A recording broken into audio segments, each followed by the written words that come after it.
What up, party people? Welcome back for another episode of Triangle Attack. In today's installment, we talk about Three Houses spoilers and the story in general, as well as Byleth and Smash. Alright, now this episode was recorded in the same session as the last one, so my audio is still more quiet compared to everyone else, but it's not as noticeable as last time, I believe. Also, I think this shit's finally in 1080p, so enjoy. Hey, what is up, guys? My name is Jangaflyer. Jangaflyer! Welcome to episode 7 of Triangle Attack, featuring our boy Jack. Yeah, Say hi, Jack's Jack. Edelgard did nothing wrong. Okay, so Jack is leaving now. So Jack is now never going to be on the podcast again. Understandable. You're uninvited for my birthday party. Houses episode, right? Yeah, we're doing a And Three this is- Houses this is episode. Spoilers now. Yes. We're And doing a just to be Three clear, before Houses anyone episode for automatically one turns reason, the one podcast reason only. off, I am joking, just to be clear. Don't get the pitchforks. Yeah, we're still kicking him off, though, either way. I mean, this- that's Yeah, it. eventually if we're gonna you, kick him off. If you haven't played Three Houses, or if you don't know the story and you don't care to be spoiled, Leave, or I will make you leave. save this one for later. Now, I have played zero Three Houses since the last time we talked about it, so I'm still on like chapter 5. But I've been on Twitter long enough to pretty much have the entire story spoiled for me. And I don't really mind. So, while I'm going to be not in part of most of this conversation, I'll I'm just guessing be you'll here chime to in. like throw in some Jerry Seinfeld funny phrases every once in a while. If I hear a topic that I can't wait for Shrek 17. What's the deal with the sewer rats who are like a full house or something? I don't know. They're the anime club. They got sent to the basement because the church doesn't believe in anime. Man, fuck anime. So they were hiding down there, and they're like, finally, we watched all the anime. Let's go up and see what everyone else is up to. Everything's on fire. The church is in ruins. Oh, What happened? yeah, fucking Ashen Wolves look cool, but yeah, you know, for those watching, wondering why we did the spoiler episode when we did, you know exactly why we did. It's because Byleth and Smash. Well, what do you guys think about Byleth and Smash? Everybody fucking jinxed it because they kept jokingly saying, when are they gonna put Byleth? Yeah. Also, they made an interesting move set, so I'm excited to play as Byleth. Yeah, I've watched, But at the same time, I feel like everyone. Can we talk really... about how Byleth has Hatchet Man as a default down B, DVD down air, has Marth's forward smash with longer range, and with side B can outrange Simon? Yeah, Byleth is slow, but they've got range. I saw, like, Alpharad made a new video, which is pretty good, because, you know, he's a Fire Emblem fan, so he had a good opinion on it. But he said he doesn't like the moveset. He's like, the moveset looks kind of lame. Like, what? That's the best part about I think what he was stuff. meaning is it doesn't feel like it goes together. Yeah, like, that is what he it's said. 4 different weapons, but they don't fit. It's It not feels like, like they they have sort of, combos. like I said, Byleth has Hatchet Man as a down B, has like a weird sort of move for side B with Arid Bar. Yeah. And I mean, and they're good moves, but it seems like Byleth is very much like you're not getting combos with Byleth. Yeah, It's going to be Byleth is- very much. Byleth looks like it's about Byleth as a playing character looks like it'll be a character about Reed. It's like It'll be about Ice keep Wall. away and pick and Where- move and play. Yeah. Oh, I get it. That's a good reference. That's good. That's a funny meme. Yeah, But yeah, Byleth looks like it's a very Reed heavy character. Yeah. Looks fun, though. Like, heavy, whatever. Like, because they have a lot of shit. Like, I like Roy, but I don't like playing Roy, because what does he have, a sword? Like, any other character, like Link or something, they're just gonna throw bombs at me the whole time, so, like, that's not fun for me. Like, Byleth has everything, man. Now it doesn't matter that you don't have, that you have melee weapons because your melee weapons reach halfway across the stage. He's got a sword! And You you've idiots! We all have swords! Yeah! I mean, I think also the main problem with it also was people, in classic Smash community fashion, took something that didn't mean anything, assumed it meant something, and then proceeded to get their hopes sky high for it. Yeah. With Dante. I was about to say, to be fair, at the time, before the Smash announcement, they didn't say specifically it was DMC3 related. They did. It was in the video on that tweet. That was the entire thing they were talking about. They said we have 3 announcements for Devil May Cry 3. Yeah. No one paid attention to the video. They just saw the dates and went, cool. Because there were people talking about Virgil DLC for 5 as well, and it's like, no, you listen to the video. They deliberately say, these are for DMC3. Yeah. Like, it's people do not... People in classic faction don't pay I'll be attention. fair though, I do want Dante and Smash, but that's beside the point. I mean, We spent all of episode 6 getting off topic. I'm actually wanting to be on topic this. I'm not good at that, so we're going to actually try this time. Yeah. Okay. Let's talk Fire Emblem. Ooh, okay, well, I'm playing Three Houses as we speak because I still need to get back on that. I'm in a Leone support conversation. Leone's probably my favorite character in Sylvain. So I like Leone too. Leone's very good. Leone has some bad points, but I think overall she's a really good. Actually, I think the problem with Leone is that they awkwardly time the B support. I was about to say Yeah. B support is terribly Yeah, timed. because the B support's right after the death, but like with Leone and Sylvain, like this is a problem with every character, I guess Lorenz as well. But like people not doing supports outside of Byleth, it's like Byleth is the worst representation of any character. Like, don't judge characters based off of Byleth. Byleth can't even talk back. Like, what? Byleth is a wall. They are talking to a wall. I would disagree, and I'd say there are some good, but there are Some- plenty of some good are Byleth Yeah, supports. that's unfair. But to I say think they're it's all bad. but I think it's much like every character in this game, and this could be argued the entire game as a whole. This game, a big part of it is no one perspective will show you the full story. Yeah.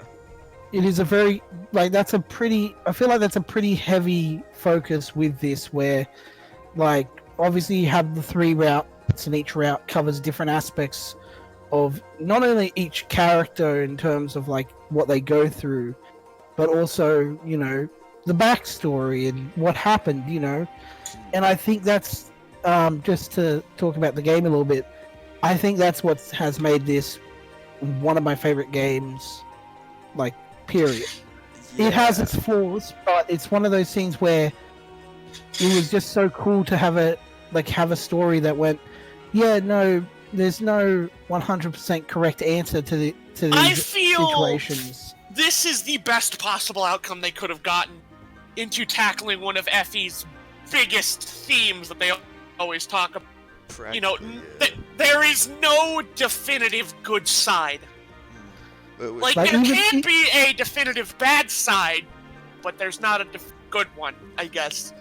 Yeah, and everyone's sort of trapped in circumstance that makes it, you know, like, because people talk about, obviously, the idea of a golden ending, and in for example, Fate... What does that mean, golden ending? Where's that phrase Perfect. from? It's just a general term about a perfect ending where, you know, like the true endings in sort of any RPG or something where it's like, you go the extra mile to make sure everyone is fine, everyone, like, gets through the situation. Yeah. You know, it's a happy ending, basically. You can technically do that. Someone made like a cool spreadsheet of like blue lions, like if you recruit everyone that's possible and do these supports, like this is technically the best ending, like all the But even with that, whatever. it's still, it doesn't mean a best ending for everyone. Yeah, like, like they there's had no the way cons to... too. It's like obviously like Yeah. Edelgard and Hubert have to die, the con gets a bit messed up, like all that stuff. And there's other plot stuff,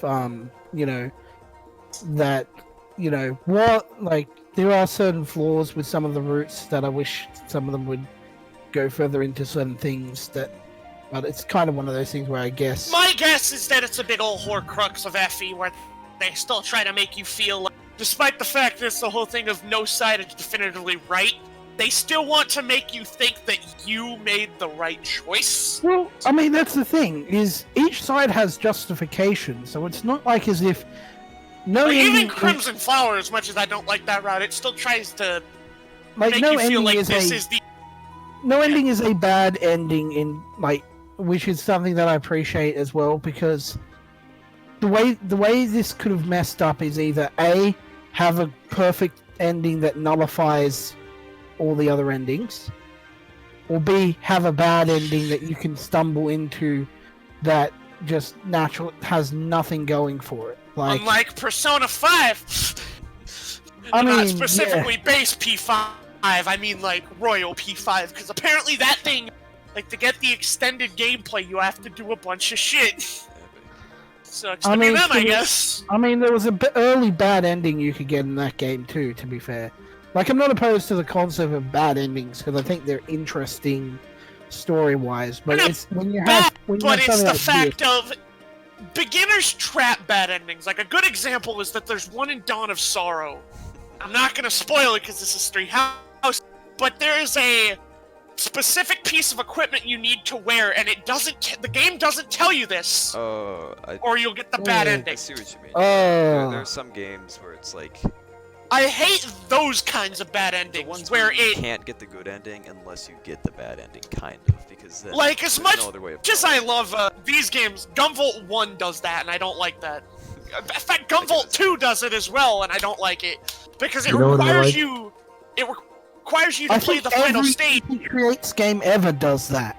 except for maybe the Zero games. Zero I games. like Like, games all the that don't original even IP. have a good ending. You don't deserve a good ending. yeah. Bad endings. It's one of those things where it's like a bad ending should.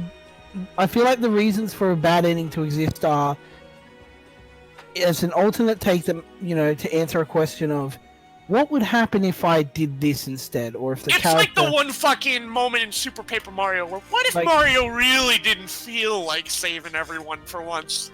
Yeah, that, or to use another example, something like what was it? Yeah, it slipped my mind now.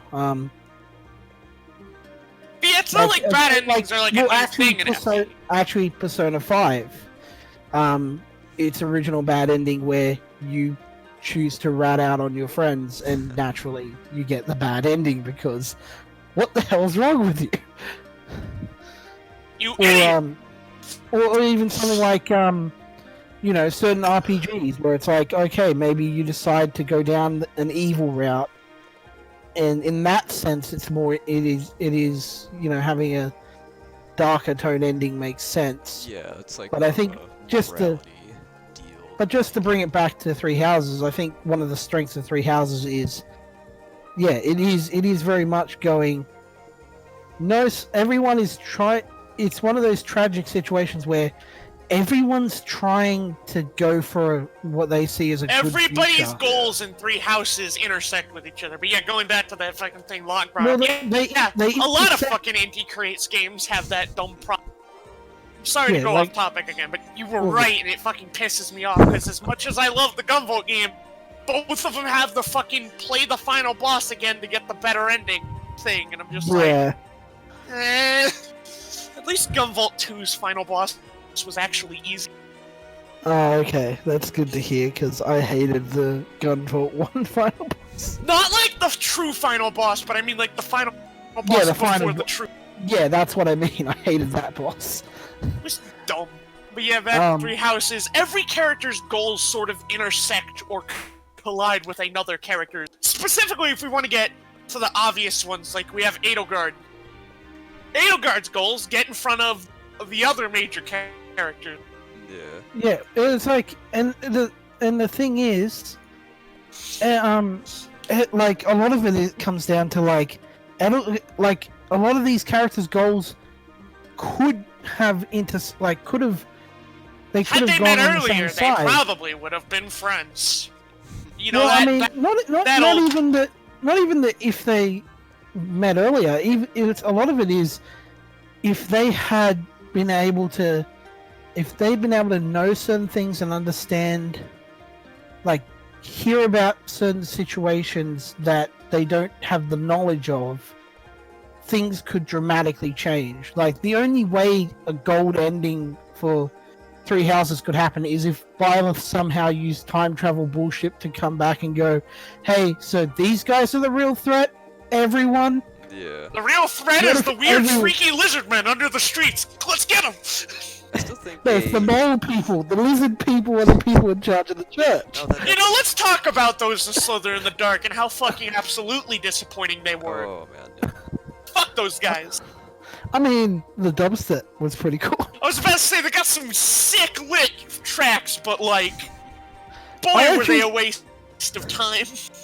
I disagree. I like, character-wise, sure, they're pretty empty, like, pure evil, but That's one what of I mean the- in specific. Like, I don't want them to have depth, but I want them to have more screen time than, haha, I have done evil thing. Yeah. Oh no, you've killed me. I've got to fall over now, so bye. Crimson Flower, I feel like, had the problem of choosing between two final bosses, because it's like, well, Edelgard needs to take down Rhea in the church, but then we can't just have the players also go fight, like, Tallis as a final boss. That'd be weird to have, like, I two. well, I mean, you say that, but we kind of get that with Golden Deer in a sense. I mean, Yeah, because you take out Edelgard, you know, the main focus of all of the other stories, because, you know, you take... yeah. Yeah, they other could've than done that. Silver Snow, Or other even- than...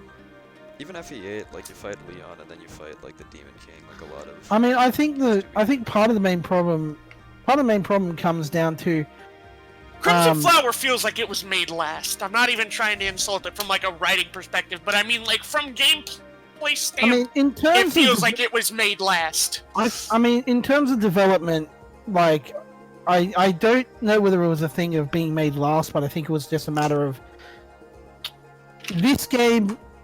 If it had, my only regret with this game is if it had, and this is unrealistic to ask for because, you know, we can't be expecting, you know, their team to just give it another year or two to add entire, like, this is already a huge game, Yeah.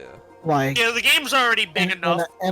but it definitely feels like something where they were very ambitious, and and unfortunately, there's some cutbacks as a result. Like, Three Houses was a big, ambitious game because, yeah, it doesn't look good, but this was still the first FE game to be a return to consoles. It's not like Path of Radiance or Radiant Dawn looked good. I'm glad they narrowed down, because I feel like at the start they tried to focus on too many things. Like, remember, like, the old, like, battalion triangle attack thing or whatever? They just kind of, not triangle, weapon triangle. They just didn't yeah, do they. that. And, like, Yeah, because there's definitely some stuff you can tell they iterated on and went, okay, here's some ideas we have that aren't seeming to work. Let's, you know, they took, like, you can even see it in the original E3 trailer where it's like, you see Edelgard to ask, do you want me to work on my axe or my sword? yeah. Whereas now it's like, so maybe originally it was much more restrictive in terms of what you could teach them. Whereas now it's much more free in terms A lot more open. I kind of love what Three Houses did with the idea of making your own, basically sort of mishmashing and making your own sort of custom class. Yeah. Like, yeah, Until there's you still decide- default classes, but I mean, like, you can have a Pegasus Knight that until- uses un- axes and bows. You can have until you a- decide to perfect optimize and discover that everyone should be a Werven Runner. God, they made that class. They gave it, like, no downfalls. Yeah, it's a little. I mean, that's a little. bit of an issue, but- I'm literally not using the Wyvern Knight class only for the reason of Practically. I kind of don't like how the class looks for one, and just not into it. Yeah. Imagine Yeah. if you could do that in Radiant Dawn, just because of how broken Wyvern Riders were in that game. Every single. And now person they're is, adding magic flyers. hard. Oh yeah, they're adding Dark Flyers back. The only That's problem gonna I really break this have with game in half. The only problem I Well, really have with that is now turns from a nuke to a, you know, dropping a tungsten rod from orbit. in previous games, like the class that the character was and the weapons that were available to them did, like, it felt so much part of their character, and the fact that you can just do whatever you feel like with him. Like the It characters, definitely like the takes characters that a in bit Three away Houses. from. They kind of characters- guide you though. Like you're Yeah, I was practically about to always say, gonna make Sylvain character- use a horse. Characters do have sort of canon classes, like Bernadetta is obviously supposed to be like a sniper, Yeah, Petra an assassin, I do. It'll and be- the- I think it's a good way of they encourage you to do the things that are mostly right for them, but they also give you the freedom to go, you know what, screw Like, it. you can do whatever the fuck you want. Yeah, you can make I would- Edelgard a dancer. I'm improving your confidence, Benedetta. You're going on the front lines. It's like, what? Said Edelgard the moments before she lit her on fire. Can we talk about that? Can we talk there's an about the Battle of Gronderfield? Interesting point with that. The spot she's on is the only one that isn't technically a fire tile. So she would have been safe if she stayed there. Dude, this fucking... It's even more hilarious because anytime I've had that happen, Bernadetta starts moving once the thing is lit. So it's just like... I mean, when fire happens around you, you tend to want to panic and run. Yeah, but if you're safe in the middle, you're fine. They cannot but you hurt you if probably you don't- just T-pose in the fire. I mean, it's not like Bernadetta's known for being very rational and, you know... I was about to say, Bernadetta is usually considered by a lot of people as Three Houses' worst. That title really Wait. did swap around a lot. Wait, what? Yeah, I've some never people heard anyone fucking call her the worst. despise Bernadetta. What? Where? I see everyone hate I've literally Bernadetta. never found anyone That's who so hates her much. that much. It's either Bernadetta everywhere. or it's Sylvain.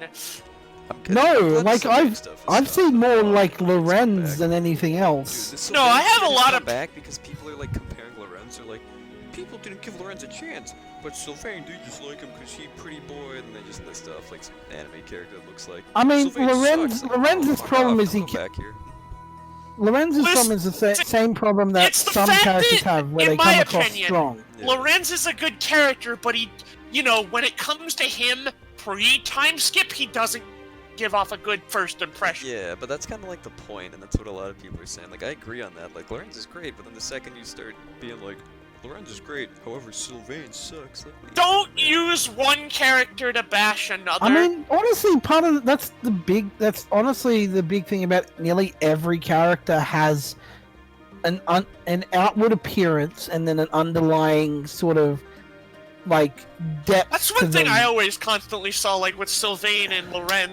I've seen people do the same thing between like Bernadetta and Mariana. Yeah. Ingrid, people like to immediately jump to racist. Ingrid, people calling Ingrid racist would fucking shatter the moment they see Shinon from like FE9. Yeah. Yeah, No, it's like did you, you know- did you guys see that one meme on Twitter that was like going through like Jill and Ingrid and like the different like racists throughout FE and how they change, and then it's just like, yo, we like Shinon because he's racist because he's an asshole and never changes. I mean, Shinon is a fucking dick. I mean, and yeah, you either love. He's so fun. He has one support with Ranulph, where he's like, "What? You shut up, you fucking twink." And Ranulph's like, "Dude, I'm like 114 years old." And he's like, damn, that's old. Fucking boomer. but yeah, it's like because that's one of the things I think is one of the game's strong point is its characters. They do a lot to make sure that none of these characters. Someone will have a favorite out of these people. There are people who like Hubert, which is something I'd never expect. Well, they all have like my thing is they all have No, they more don't. than just the surface level. There's always something to them you wouldn't expect or you don't like, or even the ones that are like get less, like don't have as dramatic a thing. Like, it's like they're still they've still got something to them that's more than just surface level, which is why you can instantly tell when people either only have seen the Red surface level C by playing supports one of route. those characters. Yeah, people who've read C supports or people who play one route and then go, I know everything about the game because I did the one route. What do you mean the game characters have like personalities and that go further and that, and I wouldn't see that if I don't see what their side of the matter is. Yeah, I hate when people. That's speak- never happened. That's I hate when people speak in absolutes like that. Like, This Like, character Absolutely there is fine. no Yes. absolute. This In route my is opinion, bad. It's like, when no, say I don't like this route. I don't like this character. Don't say they're. in my fucking opinion, terrible. there is Yeah. Do no not like it, definitive. can I am. I do not like crimson flowers and ham. I mean, you can absolutely not like a route. Like, that's absolutely fine. Like, not everything is going to appeal to everyone. Nothing is definitive when it comes to But at least. it's like that's one of the things I think is the strongest. As someone who is, for the record, because I know I made those jokes, I like pretty much every route outside of I haven't finished the church route, so I know I don't like that. That's mostly copy paste in some aspects, but in saying that, like, I think the characterization in this game is very strong, and they make a good effort of even characters, like every character that has a flaw, like does something monstrous or does like something bad outside of, they all have some kind of motive or situation around it that kind of gives it a bit more, like a little bit more depth that makes it interesting.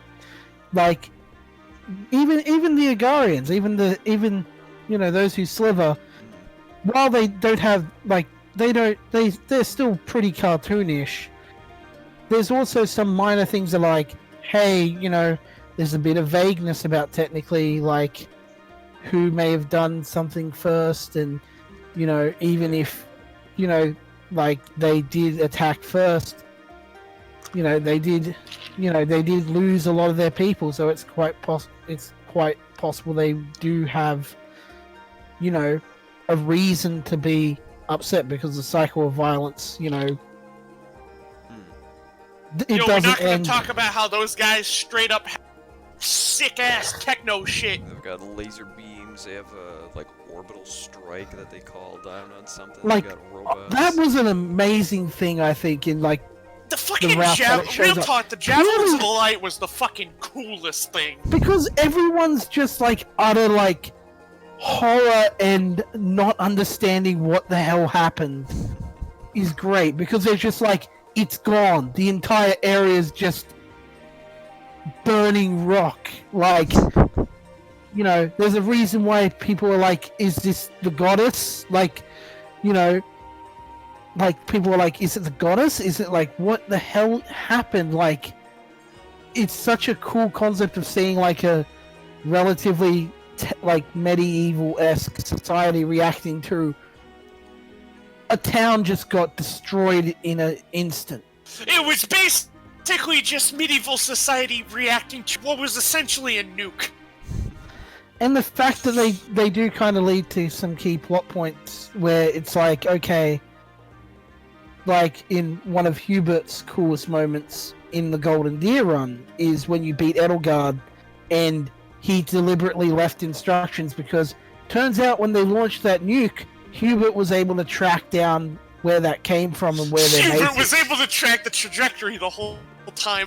Like, presumably because he was able to tell, like, because it seems like while they are like missiles, they also use some form of magic in terms of their, like, how they launch, like how they're guided in some capacity. Yeah. Weird. But you- So you're telling me that those that slither just casted magic? I mean, kind of, but Magic it's like, missile. Magic get that. missile. you get that, which, like, I guess it does. Like, my biggest disappointment is with Crimson Flower, for example, is that I think having Edelgard take on those who twisted would have been. I think, honestly, I would have been okay if they copy-pasted that part for that route instead of the church route, like, and added that to the end of it, because, like, I feel like Edelgard has, some She massive, has literal massive personal stakes. reasons to go after, and it I mean, feels dumb that they are But devoted to a little sentence Actually, at that's the end of Crimson we Flower. got rid of them off screen. It was really cool. You should have seen it. that's true. Hubert- I would actually like Hubert it a lot launched a more. nuke at them. It's like Because Edelgard has personal stakes against yeah, those. they ruined her entire family. It's like They are the reason she started this entire journey. I honestly think- doesn't help at all, but it's like, geez, man. I honestly think that they would have made a better final boss for Crimson Flower instead of Rhea, because Rhea is the final boss of Silver Snow. Well, that's the thing. Okay, weird thing I'm going to say about the final bosses. I enjoy the final bosses, and I do think, okay, the ending of Crimson Flower is amazing, and I don't want to take that away from Crimson Flower, because I feel like that is a very core It's a thing good of ending. I didn't like it's a- Crimson Flower myself, but I thought the ending was at least... Like, the ending is a fantastic way of, like, okay, like, Crimson Flower's whole arc, outside of it being, like, obviously there's stuff about Edelgard, but also is about Byleth actually choosing something, and they're, like, Byleth sort of getting their emotion through the connection they get with Edelgard and stuff, actually sort of regaining certain control over and making a decision, rather than a lot of the time Byleth is kind of led along. Like, you follow Claude and it's like, oops, by the way, Byleth, you get to be king now. You follow along Claude, you follow along Dimitri, you follow along, like, Sedith. Which, I mean, isn't a bad thing. Like, there's a lot of great things that comes from that. But there is something powerful about, Crimson Flower being the thing where it's like, okay, like, hearing the heartbeat when you actually make the choice is raw as hell.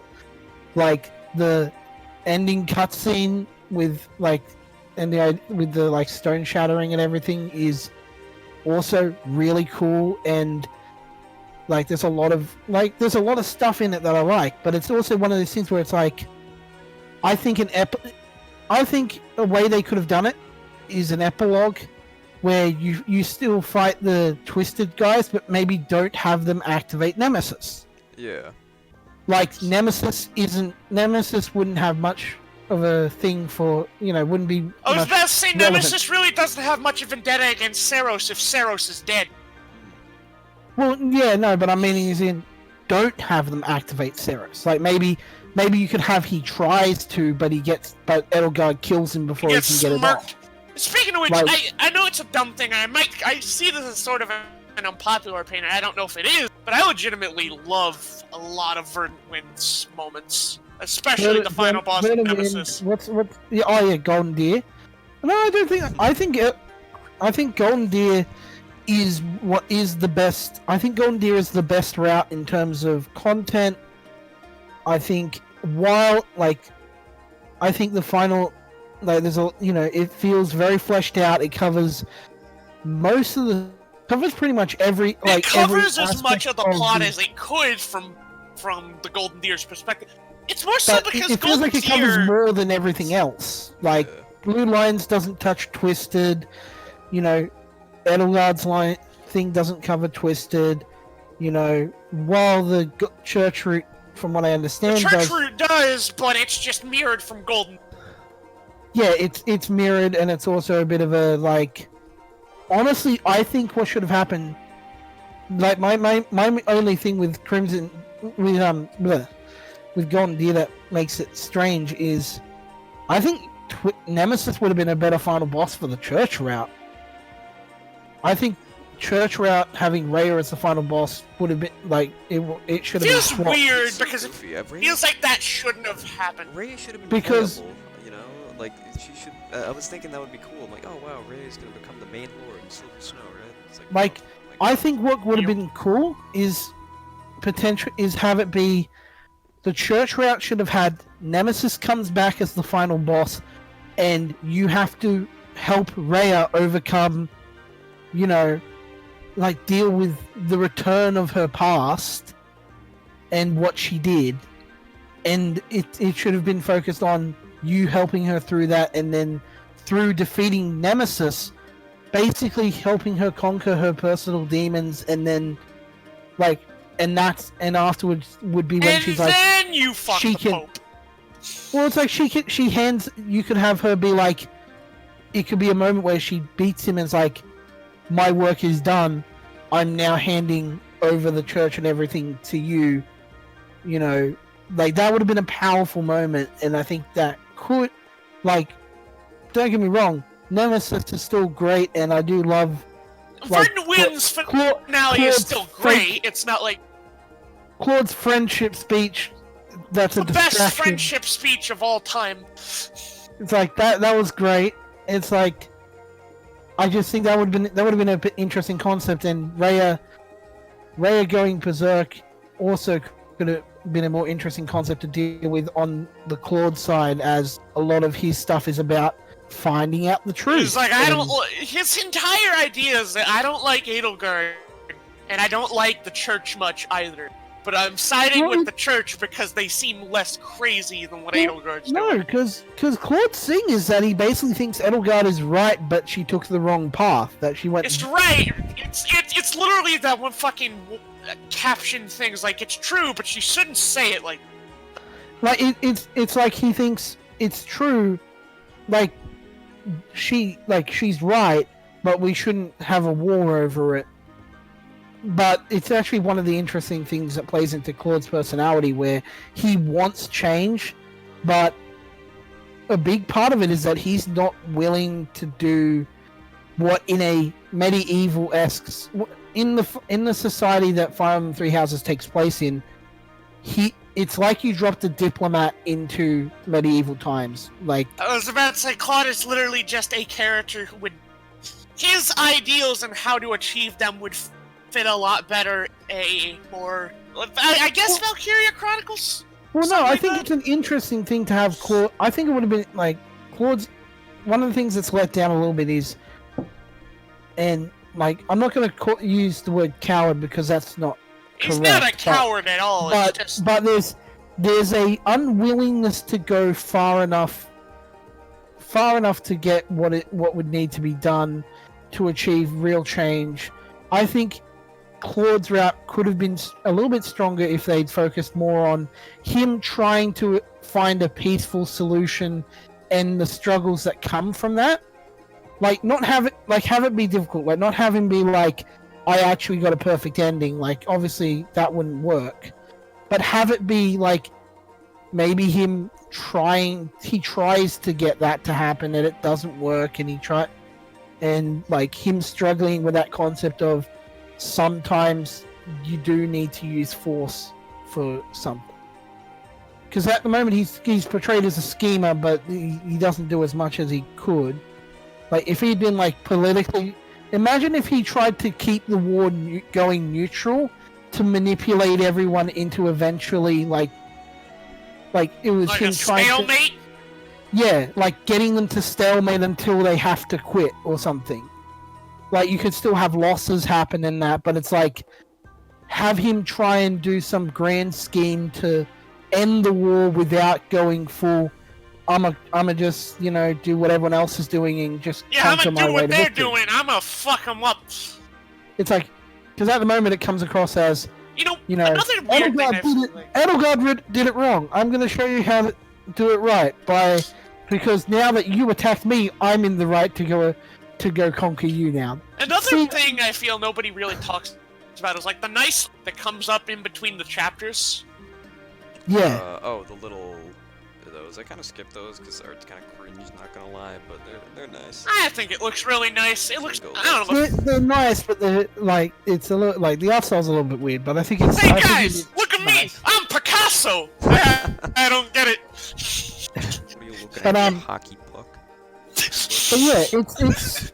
I mean, I sound like just to be clear, like I sound like I'm talking a lot of, like I'm probably bringing up a lot of like minor criticisms, but that's mainly because it's like. I think this game is like. There's not much wrong. I think this game is a 9 out of 10. Yeah. But these things I feel there's just so many possibilities, and I'm like, what if this? What if that? And that's a good story. Is when you're like you love it and you want to like just keep thinking, oh, but what if it had gone this way? What if this happened? Yeah. What if? Like, it's not a thing of I want to rewrite what they did because I enjoy sort of what why I they always did. loved all the fucking Dragon Ball Z games, because all of them have some sort of what-if scenarios. I'm a fucking Raditz fan. I love what-ifs. That's the entire purpose of his I bet you're enjoying the what-ifs being made canon by Kakarot, where the glitch happens and Raditz just gets up and walks away from his death. That game, man. Let me interject. I'm enjoying that game, but it has bugs. Where I'm at like the Cell Saga. I feel like it's kind of plateaued, like the combat. Like, I can just kind of spam and then get by. It's like, the game's great, but I'm gonna give it a 7 out of 10. Because, like... Yeah, that feels about right. Yeah, like, the other 3 points that it could have earned, it got lost on, like, gameplay being a little... You know what? We're changing tacks. This is now the Dragon Ball Kakarot. Yeah, that's Spoiler cast? No. No. To get back to Three Houses, though, because, like, we've talked a fair bit about Edelgard, we've talked a bit about Golden Beard. We have not really what touched are your the thoughts about Blue Man, Blue Lion? Dimitri. Yeah. Man, alright, well, I'm the Blue Man expert here. Blue Lions is a lot of fun. Two things. Everyone's saying it's like the definitive good route, like you guys were talking about for a while. That's a little wrong, because it's like... I mean, there's a lot of My wrong idea that with goes Three on. Houses is that there isn't really a definitive best Yeah, there route isn't. where There the isn't, because no best matter what you possible do, a lot scenario- of people will die, and Yeah. it's still, And either way, you know, if you want to make it the good route in quotes, you just recruit everyone. Everything's a good route. it is the most Fire Emblem route in Yeah. some senses, like, Yeah, you know, because you more fight traditional a Fire big Emblem demon story. at the end and all that. You're going up against an evil emperor. You're going up against an evil empire, which is something Yeah. you do in Fire Emblem, and the evil emperor has a dark secret, as usual in Fire Emblem, and then the evil emperor turns into a monster somehow. God, that fucking... Hegemon that- spoiler. Hedge- Platform is Like, cool. That was the coolest thing ever, and I still like... Hegemon Edelgard is people actually need to legitimately experience another really good final. I'll say what I said a couple other times. She looks like a fucking Gunvolt enemy, but I mean, she looks cool. and No, it's not a also gun. just like a thing No, of like I would- everyone around her being like, you know, like even Hubert, her staunchest supporter, was like, "Don't do this. This is not a good idea. Yeah. Like, there's a chance you'll Fuck be it. lost to it forever." Like, and it perfectly portrays it as like a desperate last move to try and Literal fucking heaven or hell game. Yeah, and at that point, Yeah. that really reinforces, like, that what Edelgard's doing is, like, not worth it / kinda wrong. Like, don't... Like, even Hubert, like you're saying, is like... we're not doing this if we don't have to. Like, that is a last-ditch attempt, man. He's like, you know, Lady Edelgard, if Dimitri's wanting to settle things peacefully after, you know, brutally killing and maybe eating some of our men, maybe we should consider a peace treaty. No, fuck heaven or hell. Duel one. I mean, I think one of the problems, and this is something where I really find interesting about Edelgard as a character is she's basically in a situation like, and this happens in all three. This is in all three routes, but her kind of she from the like beginning is basically kind of trapped in a She's situation trapped where in a she bad can't. situation because if she tries to rebel in any way, big old slithery boys are gonna kill her. Yeah. Yeah, she's basically in a point where she has, at the beginning, she has no real power. Like, it's very much established Like, that... despite the fact that, yes, she is the next emperor, and that's a very soon sort of thing, she doesn't really have the ability to stop the powers that... Well, they actually go into that, because they talk about how, you know, after the insurrection of the Seven or whatever, they basically, like, strip... Like, the emperor basically becomes an in-name only sort of role.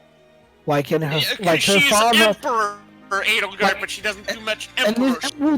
this goes into like her father, because even her father like describes like, I was powerless to stop them from doing all the experiments they did on you and your siblings. Yeah. Like, you know, Twisted has basically full power of the Empire. Edelgard is basically a figurehead, and I just realized why you while call she- them Twisted, because that's how... With Yes. the fucking Ruby name approach, you son of a bitch! look, it's easier than trying to be like every single time those who slither, those who slither. It's like, look, Got the point is, the Nightcrawlers game. but yeah. Fuck yeah, I'll call dude! them Darkstalkers! I'll call them the mole people. The mole... What, they're led by mole men from Fantastic Four. No, not Fantastic Four. They're led by the Underminer. Yo, the Agarians! That's how Crimson Flower should end it. It should have just ended in the same way as the fucking Incredibles. Yeah, we beat it the same day. They crash out of the ground. Someone disappears. I am the Underminer. Solon comes out with like a giant fucking drill. What? But, The yeah, it's like it's a very cool thing where it's like that adds a lot of interesting stuff to her. Where it's like, yeah, she basically like she has a certain amount of leeway in terms. She was their successful experiment, so they don't just want to. They're not just going to. She's their successful one, so they're not just gonna fucking absolutely murk her, but like. Well, it's kind of the. She has they're like willing to put up with some level of shit. Like they're like, okay, we're willing to sort of toe the line a bit because she's our best chance. But if she did something radical, like immediately went, oh, by the way, everyone, there's the mole people over here, they're kind of bad. The mole, the underminers on the loose. It's like they would absolutely like just instantly like go after her. And yeah, the moment she would say there is another person over here, it's those weird fuck. I mean, funnily enough, the safest place for her to do that probably would have been at Garrick Mark. The librarian's evil. What? No. Well, I mean, it's like if she, I think, but it's also like the problem where she does legitimately believe that and she does have a point where what the crest system has done. And the crest is bullshit. The crest is bullshit, and the church does absolutely have a lot of things to answer for. But it's one of those things where she's like, she genuinely does believe that, so she figures. So her thing is, I can't out them, or they'll kill me, because I can't out the church right here and now because they'll kill me. Yeah, it's like I can't go after. Like the only way for me to achieve. The only, like, her goal with the war is twofold. It's, yes, she does want to, like, openly, like, take out the church, and they share an enemy, so she's like, oh, okay, maybe I can use them.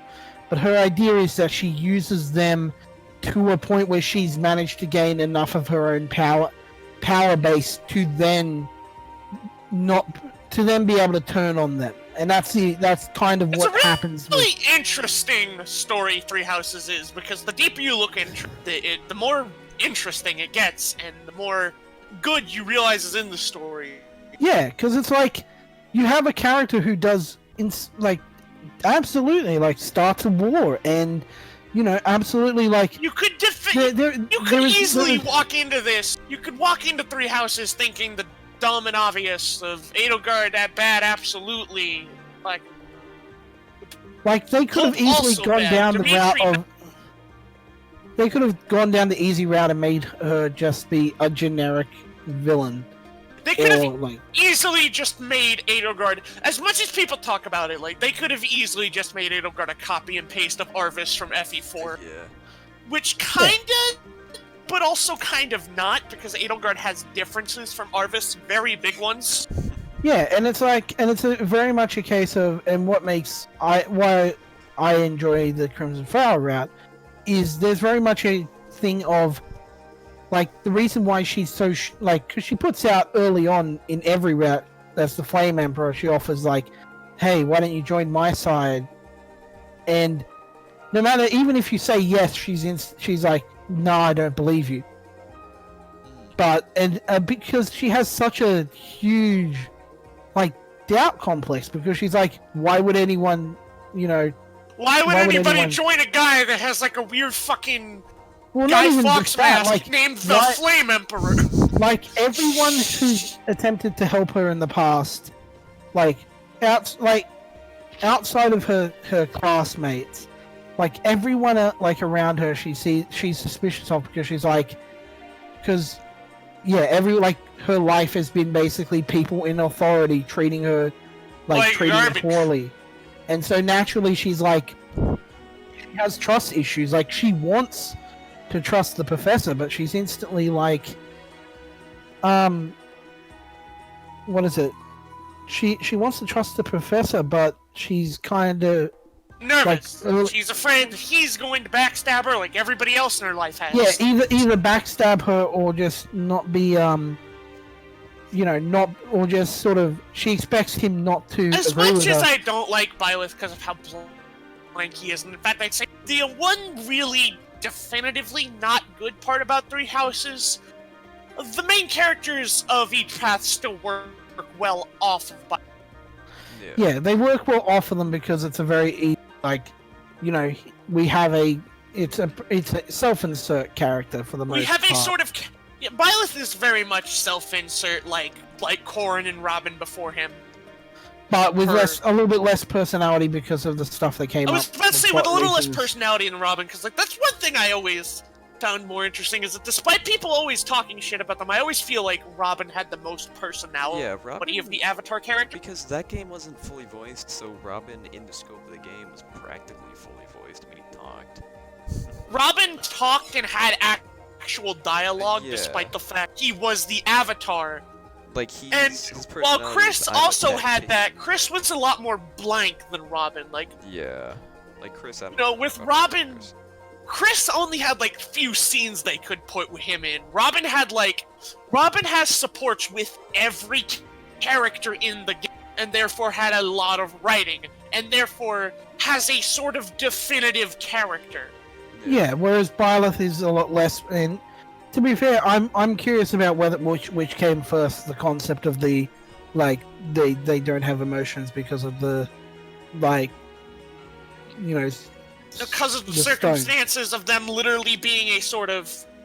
which came first, that or the idea of them being the self-insert? Yeah, it's just I wonder if it came from the idea of the vessel or the fact of they're going to be the Avatar, so we're going to sort of make them blind. That's the one thing I kind of didn't like about Byleth, because Byleth knows seemingly nothing. I mean, yeah, and it is also a bit... I feel like they went a little bit too heavy on the... they don't know much because Geralt didn't tell them anything. It's like, I feel like Geralt would have at least been like, Geralt would have at least been like, it's been this many years since you were born. Yeah. Well, I mean, even if I can believe him not caring about age so much, but even if it was something like, it's at least believable that both him and Byleth don't know how old they are, not in the way of convenience for the plot, straight up they forgot what day their birthday was or how old they are, because Geralt does say it the beginning of near the game, is when you forget how old you are, you begin not to care. And Geralt, I don't know, you guys might have missed this detail, because I get the support, he does have technical immortality. He's got the Master Roshi shit where he got crest. Well, yeah, because of what Rhea did to him. Yeah. Rhea, the blood transfusion thing, and it's I can understand that. My issue with that is more the stuff doesn't know who the goddess is, or all that, yeah. You'd think Geralt would have even at least been he's a mercenary, so they would have at least encountered the church at some point, or even the Eastern Church, they live here in the East. What? Byleth, excuse me, do you not know? Byleth, you are part of a traveling... this kind of reminds me of, I choose to believe Ike with his dad, because Ike is a very similar character in origin. Yeah. I choose to believe the dumb Byleth that is currently my Discord profile picture is canon. They're just very, very, very dumb. Yeah, Byleth is very similar to Ike in origins, son or daughter of a mercenary general who's very famous around the world, but he doesn't know much other than what their father told them. Yeah. Yeah. Byleth, Byleth 100% should have been fully voiced. Because they're the most. They should have done more of a persona customization. It's you can't even change the hair or anything. It's Robin is his complete character, and you can fully change everything about him practically.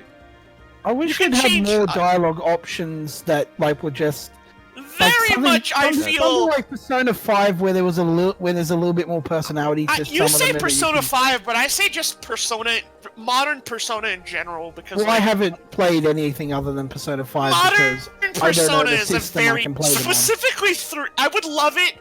I would have loved it if they'd done something akin to 3 Portable, where each of the genders get different choices.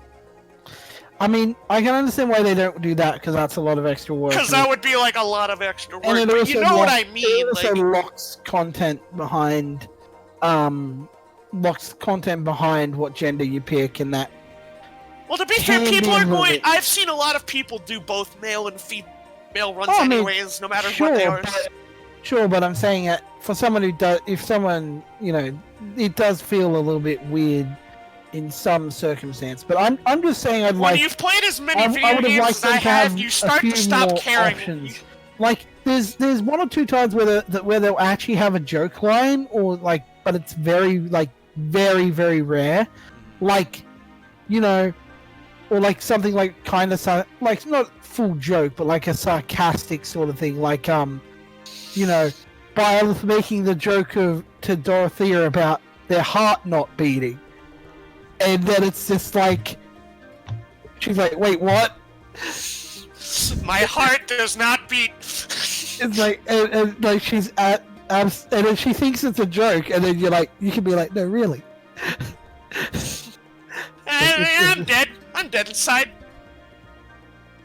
Yikes! It's like, but yeah, I agree. Like there could have been things done, but You could have Is easily that- made Byleth an interesting character, but I get a feeling that intelligence system is going to lead to heroes to attempt to give them a characterization. Yeah. also just because I realized we kind of started talking about Blue Lions and then went off. I'm getting the feeling that not many of us cared as much about Blue Lions. It's a good story. I feel like I it cared. has a lot of good I points. liked it. Yeah. Like, I like the don't think fact that that's the case. Rodrigue looks like Keanu Reeves. Oh, yeah. Dude. I mean, I didn't really get that, but I remember I didn't know that Felix had a crest weapon, and I complained about it just because getting it is so stupid. It's like, oh, go talk to Rodrigue, the dude that's on a horse that runs away 90% of the time. So it's like, man, this shit. Yeah, I totally just missed it. And I'm like, complaining on Twitter, like, man, that'd be cool if Felix got a crest weapon. Like, I looked up, he gets like a relic or something, but like, so it's like, oh, there's a shield. Like, what the fuck? Where? I think he should have got a fucking sword, considering, Yeah. Like, yeah, I know a lot of the heroes' relics are. Actually, I think there's only two. One, if you count the Sword of the imagine Creator. if Felix had gotten into Smash. I'd be up for that. I'd be up for. Edgy Look- swords, but he'd be like, There's some sword fighting. Look, guys, we got Virgil. yeah, it's just like, people are like, oh, it's like, it's like I want to be in Smash. It's like, oh, you can't get in. There's too many sword fighters. You're too edgy. And he's like, oh, really? Starts pulling out Virgil moves. It's like, wait, what? I would totally be up for a fucking. I think that would have gone down better than freaking that would have honestly probably gone down better than Byleth. It would have been like, he's a have sword Felix. fighter. And if he just become Virgil and everyone's like, wait, what? Oh my god, it's Virgil. Look, guys, DMC DMC 5 did get Virgil DLC. But yeah, no, I feel like, I think I know I start a lot of my sentences with I feel like, but it's just like all the paths are like like it's an really. opinion. Yeah, it's almost like it's an opinion. But it's the way of me saying that, because like I don't say Yeah. like I don't want to say definitively that there is a good route and a bad route, because that is I'll not the do case it. with your houses. I'll do it. There is a good route, and you're all wrong. Shut up, Locke, or I'm getting the belt. Good luck finding me. You will never find me. Half the country's on fire. I will be in the flames waiting. What? Yeah, But- Django's. I think the Flame Emperor is. Who the hell is the It Flame was Emperor? me all along. It's pretty obvious who the Death Knight is. Like literally, I saw the Death Knight and I was like, okay, it's somebody who I know who they is, but they're like they're kind of mysterious and weird. I know exactly who it is. I hate how obvious. But- It's very Man, I obvious can't who believe- it's from. I can't it's believe the very Death obvious who the Knight Death was- Knight is. I can't believe Patrick Sates was secretly Patrick Sates in disguise. Okay, but hold on. When I say I don't know who the Flame Emperor is, it's not that I don't know the identity of the Flame Emperor. I don't know who the Flame Emperor is. Isn't that Arvis? No. FE16 Flame Emperor, or according to Sakurai, because he's a fucking heathen. Yeah, FE17. Heroes is a mainline game. I mean, I love you, makes them enough Sakurai, but money you're for them wrong. to consider. It makes them enough Heroes money is for a it to be considered as a mainline entry. Fuck you, Heroes is a The spin-off. fact that he counted it is the funniest thing ever. I mean, he did put the song in Smash. I just love the fact that it's like the. I you mean, know, that's him more being like- representation than Tokyo Mirage Sessions has ever. I ever just love got. that no one was like, wait a minute, that's 17 in binary. No one could have gotten that, and that was great. But to get back to what my thoughts on Blue Well, Line, even if somebody knew it was 17 in binary, nobody would have thought Byleth, because even in intelligence systems, Three Houses is referred to as Iron 16. You know, its internal code name. Literally, Yeah. just because nobody counts heroes. Guys, fun Sakurais. fact. Fun fact. Both Sacred Stones and Path of Radiance refer to themselves internally as Iron 8 because they were developed at the Same Oh time. yeah, there's no definitive FE9. Yeah, Well, I but guess anyway, there is, because Path of Radiance was released after Sacred Stones. the But point is, development names don't really mean that much. But- obviously, because Sakurai considers Heroes a mainline entry. Remember when I love Where's Sakurai's like team code of names +5 for wins or something? Yeah, I where's love code Sakurai's names collection for of consoles 5-star and plus stuff. 10s? the GameCube was called the Dolphin, and that's Yeah, why but- the emulator is called Dolphin. There's another fun fact. This is like the fourth thing I've said this episode. Yeah. To be fair, like you said, you're Mr. Chapter 5, Mr. Yeah, somehow, in over half a year, you've played exactly none of it, and I admire the fact that you It's like that one image of Pitbull where it says Mr. Worldwide, but it's Django holding a box of holding the box for Three Houses, and it says Mr. Chapter 5. See, The way I'm right. gonna edit Like- the episode is everything else just got corrupted, so I'm just gonna have to change it to Django's Fun Facts. It's 4 minutes. Django's Um, fun Wait, fact. really? No. I was about to say, did everything get fucking corrupted? Listen, I would love it if we just put dumb solo uploads on the Triangle Attack channel. Yeah. But anyway, the my thoughts on Blue Lines, I do think it is, again, I don't think any route outside of maybe the church one, but I'm I kind will of, say one thing about Blue Lions is that there's one screenshot from it that cracks me up whenever I see it. It's the one where like Dimitri's in the rain and he's looking all sad and he looks like a damn puppy. yeah. I mean, He that's, looks like that's- a he has fucking very dog much- who he has just a lot of puppy energy for a lot of that. he but- looks like do not eat the weeds. I better be careful not on what I say because there's a possibility a friend of mine who's super into Dimitri will find this podcast and then I'll be doomed. I love everything about Dimitri, No, but except in- that he popularized calling people feral again. Like, come But- on, I hate that. So, But Bro, Nobody's just say you're horny. Just, exactly. nobody is as feral as Terry Boat. Feral rat. Terry's not. What? Terry's Anyway. furious, though. Terry, Yeah. no, Dimitri was homeless because he couldn't have anywhere to go. Terry chooses to be homeless. Terry's I mean, homeless. that's just being Ryu. That's just being the, the fight is everything. Yeah, but Terry's different. feel Terry good. raises a child while homeless and Yeah, also- somehow gives So him he's clothes. Piccolo He then. raises a So he's monkey, Piccolo the then. landlord's gonna let him have his pet monkey with. He's Piccolo. Sorry, Rock, He's I just- couldn't secure the house. They said no monkeys. Do you really have to keep Uki? He's a- But, he's a no, member of the just- family. to finally actually get out what I think about it, because otherwise people are going to be really pissed off at us. Yeah, go on. No, I think Blue Lions is still a really great route. I think it has its focus on a pretty primary character arc with Dimitri does help make it a little bit distinct from some of the others, which while they do have a character arc, there's a lot of other focus. Like, there's a lot of other Dimitri- things attached to it. Dimitri's a Blue Lions good is character, and I very feel Blue Lions heavy. focusing on him is a good idea. Is a good thing. I think, but yeah, it's like, Because my honest question when I finished Golden Deer was like, so Dimitri is literally shown as like a savage killer. How are they going to try to fix him in Blue Lions? Yeah, and I think that's it. That there is some pretty strong stuff in it. My only real criticisms with it are the fact that people follow, like, there's not as much so I feel like there should have been a little bit more infighting, or at least concern about following what Dimitri wants. Like, I was about to say, like the only person that really denies following around Dimitri is Felix, and that's because Felix doesn't like anybody.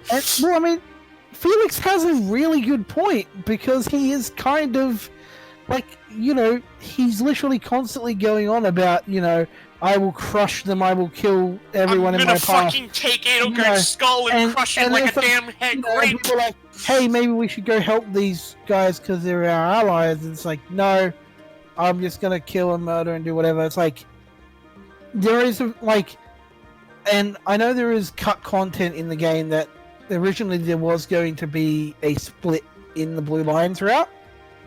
That basically would have involved either from what I saw of the cut content, it was either you stick with Dimitri or you leave him behind, because there's footage of basically going around. I can try and send it later, but it's Blue Lions. Isn't it like Blue Felix Lions versus Sylvain on Blue Lions?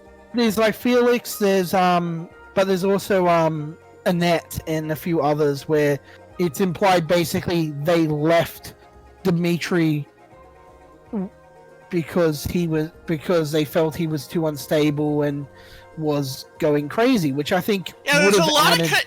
What I always find weird about FE cut content is that a lot of it is dubbed, and that is really fucking weird. Yeah.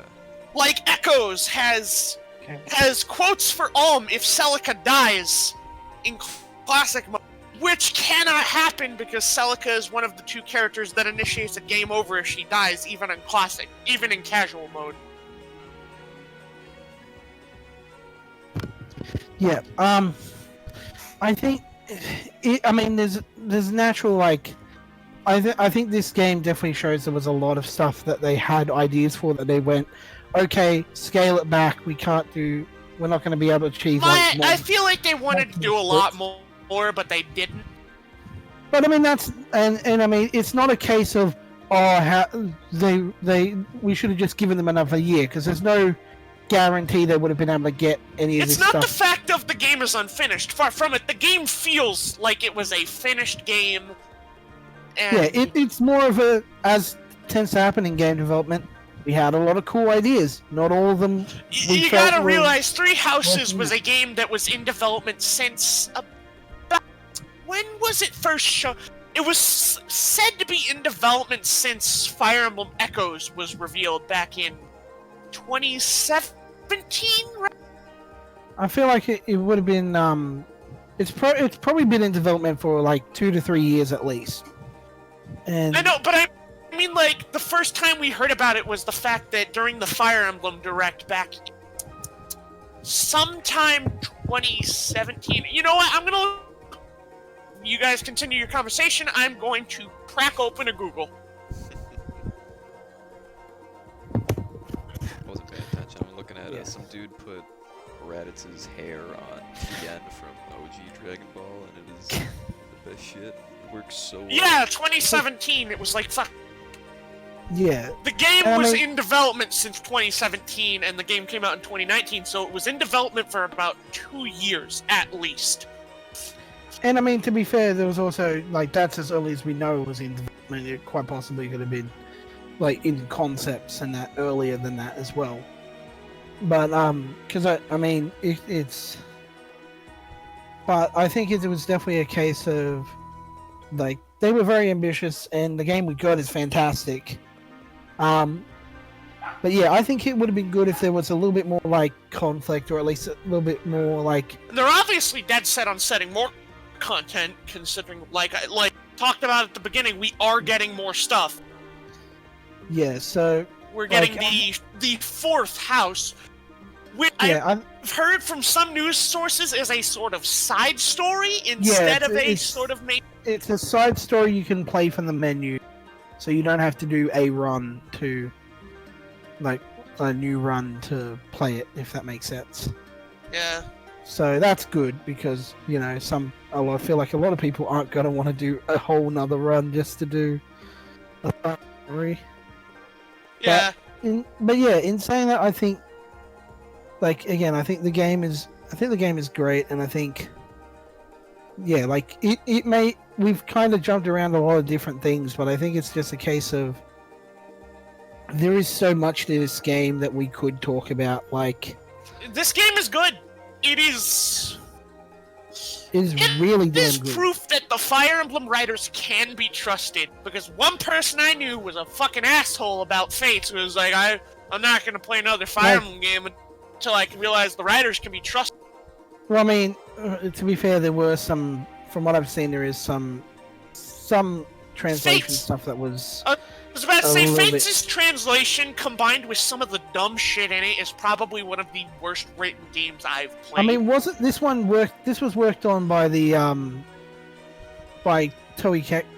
It was worked on with Koei Tecmo, but not for story reasons, but for the fact of... But I think the writers were specifically the guys behind Romance of the Three Kingdoms. I did not know that, but I always thought Koei Tecmo was brought along, because you know that one mode of battle that you don't use, where it's like... What is it? Where it's like you're able to move around the units themselves on the battlefield. That one mode no one uses. Reese, you know what I'm talking about. Thing? Yeah, I was. Yeah, like the weird dumb thing nobody fucking uses. Yeah, I was talking They about were narrowing down the game and stuff. It was like them having Koei Tecmo do stuff. I'd honestly call it a mistake, because there's no reason anymore. Like, there's no. Like, the first person thing's pointless. I used it once. Like, it's just games are funny. But like, okay, so I found the article that explains it. So intelligence systems provided Toei Tecmo with a minimum crew of several designers, a music composer, and an advisor to the programmers. We left Toei Tecmo and Start in charge of development. So basically everything from they covered a majority of it, which means I'm pretty sure Intelligent Systems have been working on other stuff as well. Which, incidentally, there's a pretty credible rumor going around that's saying a new Paper Mario is coming, which would make sense if they had been working partially on that. Yeah. And I mean, you can definitely tell there's some rough edges as a result of Warrior's engine. Like, there's definitely, graphic quality in that is definitely a bit rough. And graphic quality, yeah, Three Houses is a bad-looking game, but that doesn't make it a bad. Yeah, it doesn't honestly take away from it. It's kind of impressive. It's like the game looks like booty in some places. The game looks like garbage, but bad. damn, is it fun to play? Yeah, man. It's fun to read the story, and honestly, the character models at least look okay. But dude, the fun. Yeah, I've seen and this I mean, before, but like some character models have just like smears on their clothing, like Dedue or Time Skip Dedue and pre-Time Skip Mercedes. Like their textures are just like 240p, man. It's horrifying. But Dedue, I don't know why, but at the end of the game, his armor became perfect. That shit was like 4K. I don't know why. Like there were no pixels on him. It was just it's even funnier for me because like, I thought the game didn't look good myself, because I come from a slightly rich household. I would have expected. This is a podcast from a bunch of white guys who are not funny. That's the original sin of Triangle Attack, is that it's a bunch of white boys started a podcast. That's how all of them. We think we funny, and then we do it. But yeah, I come from a slightly rich family, and well, it's more so a gift from one of my grandmother's friends. She has like this large-ass fucking TV that's like half the size of me in the living room, and I use that to play Three Houses. Oh. So yeah, I could tell how bad some of the game looked. Yeah. But yeah, it's one of those things where I think, just to wrap it up, because wrapping things up, I think it's a fantastic game that, while it has definitely some rough edges, I think it has some amazing strengths that I think make a lot. I think the gameplay is fun. I think the addition of all the new mechanics and that, you know, like the teaching side of it, I think breaks up the gameplay nicely to the point where you've got a good loop of I play the strategy stuff and I get stuff and I go, I can't wait to, you know, check out the supports I've built and, you know, build on these guys' skills. Oh, I can't wait. And then you're in the social thing being like, I can't wait to take advantage of these bonuses and the you know, equipment stuff I've bought and upgraded and that in the battles. And it just loops and that makes it really addictive. Like, in all And it honesty, it makes me actually fantastic- excited for the next F. Because, like, Yeah, even if it grids of the social mechanics, whether it be a new game, a remake, or Well, I think it's who knows, it's they the- could do another spin-off. Well, I think it's also a good thing where it's like we got someone new to sort of do a lot of work on the series and see what new could be brought to the table. And I have no doubt that intelligent systems, if they handle the next development, the next game, I think they're definitely going to take a lot of things from Three Houses and keep them. It probably won't be the same structure because they're not going to be able to be like, oh yeah, you you're can't also, really do you're what also Three a Houses teacher. did again. Yeah. But I think they're absolutely going to take some mechanics and go, this was cool. We can work on this. You know, I mean, Okay. like, the whole teach thing, I guess, would work in some situations, well, considering... you could still have you be like, even if you were a tactician or even if you had like just you're still or training maybe just them have the main in a character different convene. situation. I honestly feel like, in my opinion, if they were to do... when they do another FE game, I think they should get rid of the Avatar sort of character. Yeah, I want another. That like, would be good. or- I think we've had plenty At of it. worst, think- I think... At most, I think the Avatar should be like Mark from FE, just a sort of silent tactician. But occasionally, basically a weird mixture of Marth and Byleth, where the character themselves does not fight, but they still talk to the other characters. Mark would be cool if, oh, dude, what if Mark replaced, like, Anna as, like, the menu character or something, you know?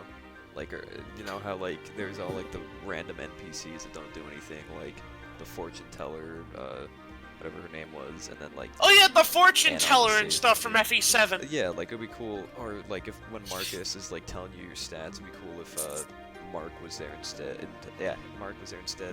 I mean, I think they coulda- I think they could honestly get rid of it. Like, I think they absolutely can still do the Avatar, but I think they could get away with just completely removing the Avatar in the concept of having having an in-universe character that's giving the orders you were doing. Like, they could just hand wave that and be like, you know, the main character is the head lord, and you're just, you know, you don't have a presence on the battlefield. Like, you don't have Like, it's more so you're playing as the king, but a king like yourself is not supposed to fight. I mean, actually, that could be interesting. Have a lord who is actually doing the king thing, and actually is like, you know, Sort of has- like an RTS, but instead of RTS stuff, it's FE sort of Oh. SRPG. All right, guys. how Crazy about idea. this? What? Sorry. How You go about first. this absolutely meta idea? Yeah. Put We Marth have a Fire Emblem set in a strange alternate future where where all conflicts in the world are settled by playing Fire Emblem. Genius. You are the president of the United States. You are! Wait, Again. this is just advanced Your Wars. name is... yeah! Django's just wanting to bring back Advanced War. Yeah. Oh my god, I really am. I'm trying to bring back Advance Wars. It's not You know, So intelligence you are the systems. president of the United States, and Everyone, it's the game is actually now about Fire Emblem speedrunning. You have to navigate menus. really fast. And the small South African country of Botswana has nuked Seattle, and now you respond, and the United Nations says, okay, you two will play some Fire Emblem. What game had the was it Awakening that had the PvP? Yeah. Fates? Yes. It was Technically, Fates. It was Yeah, Fates that had the. yeah. So God, the Fates make him so bad. president of You play Botswana Fates. play Fates PvP against each other. Awakening's when PvP all was of bad, but war- I honestly think when Fates' all is- PvP when- was fucking great. When all of war is a game, who is the real victor? Or like no, America just has to like try and beat, Botswana's Botswana! AI defense team.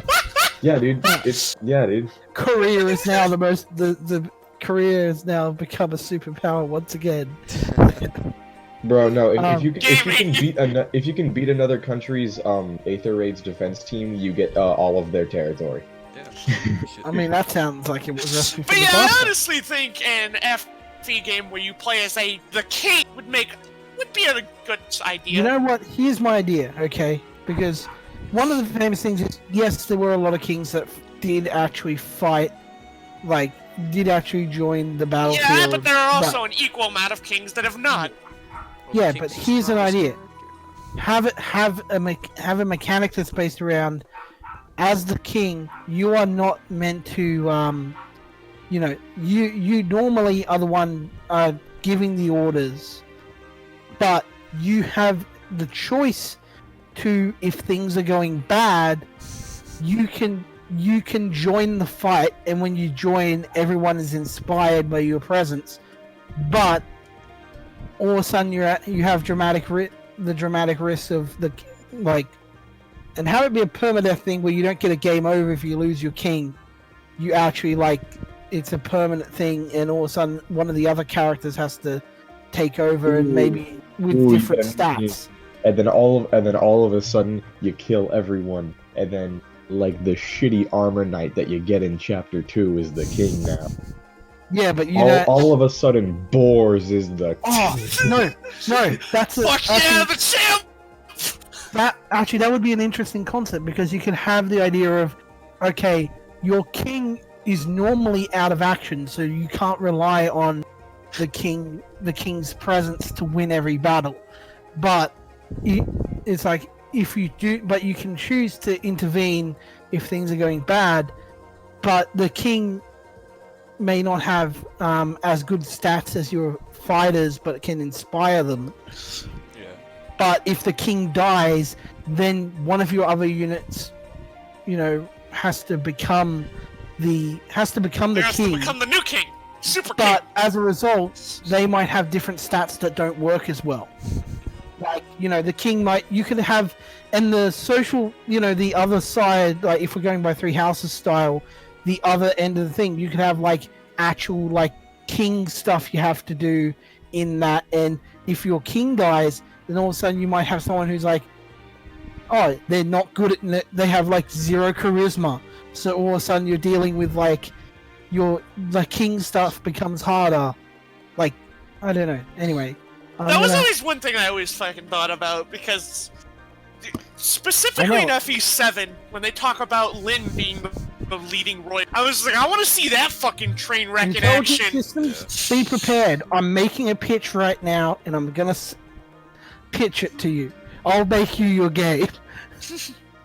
I wanted to, but yeah, that actually does bring up a good point, because it was specifically FE7, because you had fucking characters who I think would not be good at the politics side of leading, like fucking Lyn and Hector in specific. But yeah, overall, I guess the feeling we have over FE3 Houses is a good game. Yeah. All routes are good. There is. All girls are best girls, We're at the 1, 2, 3. and all boys are best boys. Hell yeah, we're at the 1, 2, 3. Now we're no longer at the 1, 2, 3. Damn it! All One, right. two, three, four. Yeah. Yeah. So. Sorry, we have. And all the lords are interesting, and I mean, this sounds like cop out, but I legitimately am very much. I think every side of the story has been. I legitimately very think there is no bad character in Three Houses, definitively, despite the fact like that him. people will try to tell you. In conclusion, What about Kranya is right there? I was about to say Kranya doesn't count because she might as well not exist. Yeah. That's the but takeaway from this actually, no, episode you know of what? Triangle There's Attack. the chick who stabs Dimitri. all right. We done? Yeah, in conclusion, Cronia's boots are overly big and they should be stopped. Yeah. Fleche, that's her name. Yeah. Flesh. Ooh. Randolph's sister, bro. Well, I don't know. F-L-E-C-H-E. Who gives a shit? Episode's over. Go home. Hey, thanks for watching another episode of Triangle Attack. Make sure to subscribe for more cool content like this one. And that's pretty much it. Expect next episode soon-ish. And we'll see you next time.